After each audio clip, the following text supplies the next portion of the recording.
गोदाना से हथावा पर नाम लिखवनी नामा कैसे मिटाई हो गोदाना से हथावा पर नाम लिखवनी नामा कैसे मिटाई हो एकरा से निमन रहे करे जा खाके जहर मर जाई हो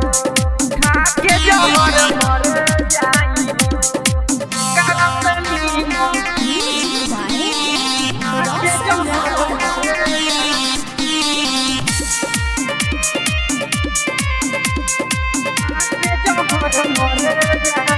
तोहरा ध्यान खेतया धरम के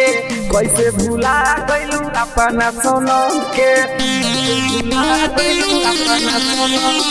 तोहरा ध्यान खेतया धरम के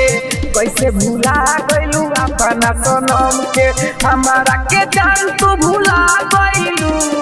तहरा के कैसे भुलाइयो एकरा से निमन रहे करे जा आके जहर मर जाई आके जहर मर जाई एकरा से निमन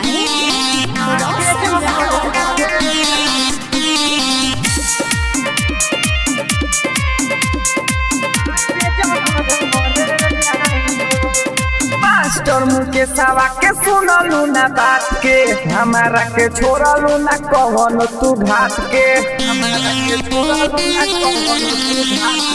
मास्टर मुके सवा के सुनलू ना बात के हमारा के छोड़लू ना कौन तू घाट के सालावा के जान तू भुला गइलू ससुरा में गइलू लुकाइयो एकरा से निमन रहे करे जा खाके जहर मर जा